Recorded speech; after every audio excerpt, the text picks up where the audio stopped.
Heading for Umrah in 2025? Here's a 2-minute guide to get your Umrah e-visa and prepare like a pro. Let's start with the essentials. You'll need a passport valid for 6+ months, a passport-size photo, and a valid payment method that is a debit or credit card. And if you're a woman under 45, you'll need a mahram unless you're in a licensed group. Now, how to apply? It's simple. Apply online for the Umrah e-visa.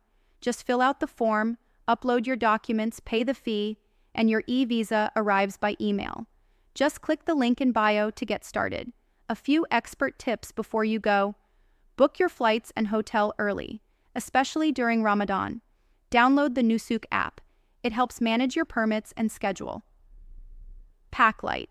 Bring your ihram, comfortable slippers, and a small bag for the haram. Don't forget a power bank and universal charger, and grab an eSIM or local SIM card to stay connected in Saudi Arabia. That's your quick Umrah e-visa guide for 2025. Apply online today, tap the link in bio, and focus on your spiritual journey.